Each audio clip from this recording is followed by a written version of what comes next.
ভাবি খুব খেপছে। তোমরা বেড়া মানুষ, ৮০ বছরও তোমাদের বিয়ের শখ জাগে, আর এটা তো কোনো ব্যাপারই না। তা আমি ভাবতেছিলাম ভিডিওটার টাইটেল কি দেওয়া যায়, যে নিপুণকে জয়ী করার জন্য ১৮ বার ফোন দিছে, ১৭ বার ফোন দিছে, কেউ কেউ বলছেন ২০ বার, বাট প্রথম আলো বলছে ১৭ বার ফোন দিছে। তো টাইটেল নিয়ে যখন আমি ভাবছিলাম, তখন দেখলাম কমেন্টের মধ্যেই অনেকে এই টাইটেলটা দিয়ে রাখছেন যে মোটামুটি শেখ সেলিমের ঘাট কাঁপাতো নায়িকা নিপুণ, কথিত নায়িকা এই মুহূর্তে তাকে বলা যায়। দর্শক, আজকের ভিডিওতে খুবই চাঞ্চল্যকর কিছু তথ্য দিতে যাচ্ছি, কিভাবে জায়েদ খান পাশ করার পরেও শেখ সেলিমের সরাসরি হস্তক্ষেপে নায়িকা নিপুণকে বিজয়ী করতে বাধ্য হয়েছিল নির্বাচন কমিশন। এর পাশাপাশি আরও পেছনের স্টোরি। কিন্তু প্রথমে আমরা একদম পেছন থেকে যাই, যে কিভাবে শেখ সেলিমের ঘাট পর্যন্ত যাওয়ার সুযোগ হলো, মানে আমি না, কমেন্টে যারা বলছেন আর কি। তো শুরুয়াতটা আমরা দেখি, পরিচয়ের শুরুয়াতটা হচ্ছে, আমরা যদি দেখি আপনার ২০০৮ সাল, তখন আপনার 111 সরকারের পর প্রথমবারের মতন ক্ষমতায় আসলো আওয়ামী লীগ, মানে দীর্ঘদিন পরে। ওই সময় নায়িকা নিপুণ তিনি তার একটা বিউটি পার্লার, সেইটার উদ্বোধন করতে যাচ্ছিলেন। আর সেখানে আপনার যিনি যার হাত দিয়া ফিতা কাটাইছেন, মানে দোকানের, তো সেই ফিতাটা কাটাইছেন আমাদের বাংলাদেশ আওয়ামী লীগের শেখ পরিবারের সদস্য শেখ সেলিম, যাতে বেড়া মানুষ বা ইয়ে কয় আর কি। যাই হোক, তো এরপর থেকেই আপনার বদলে যান নিপুণ, রাজনৈতিক অঙ্গনে তার চলাফেরা বাড়তে থাকে।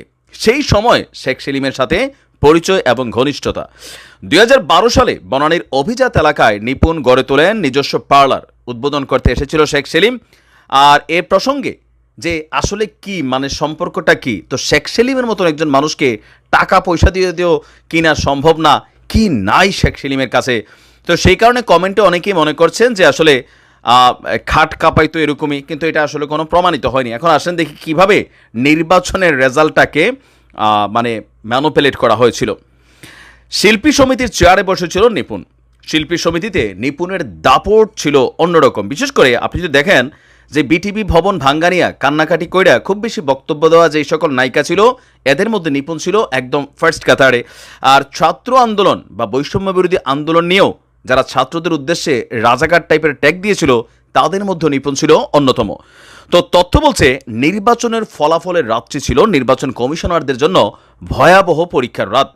ফলাফল গণনার শুরু থেকেই একের পর এক ফোন আসতে থাকে।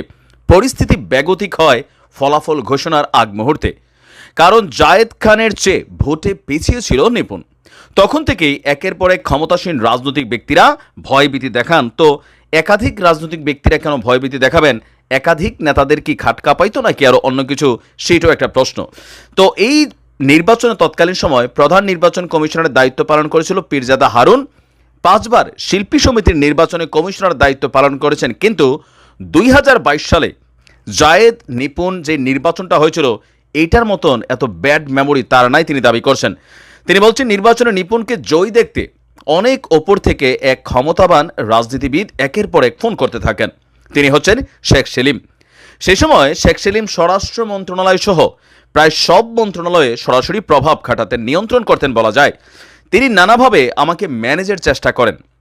আমি সরাসরি না বলে দেই, এর আগে আমি উপজেলা নির্বাহী অফিসার থাকাকালীন একবার উপজেলা নির্বাচনেও ওই নেতার শ্যালকের জন্য আমাকে ম্যানেজ করার চেষ্টা করেছিল।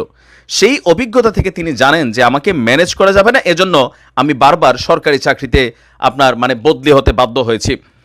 পরবর্তী সময় আমাকে মুঠোফোনে ভয় দেখানো হয়, বড় অঙ্কের অর্থেরও লোভ দেখানো হয়। একের পর এক ফোনে আমাকে ভয় দেখানো হয় যে তুলে নিয়ে যাবে। এখন যে আয়নাঘরের কথা শুনেছি, তখন সেরকম কোন আয়নাঘরের কথা শোনা থাকলে হয়তো সৎ থাকা সম্ভব হতো না।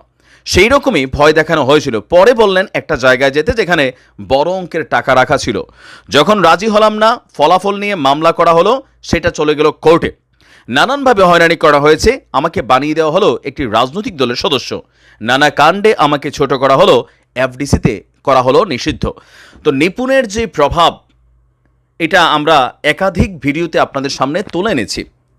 আজকে শেখ সেলিমের মতন মানুষদেরকে নিপুণরা কি দিয়ে খুশি করত? কমেন্টে যারা লিখছেন যে খাট কাঁপিয়ে খুশি করত, আপনি কি এটাকে সহমত পোষণ করেন, নাকি আপনি মনে করেন যে খাট কাঁপানোর বাইরে নিপুণের কাছে এমন কিছু ছিল যেটা শেখ সেলিম সাহেব নিয়ে খুশি হয়েছেন এই বুড়া বয়সে? কি হইতে পারে জাতি জানতে চায়। ভালো থাকুন। আসসালামু আলাইকুম।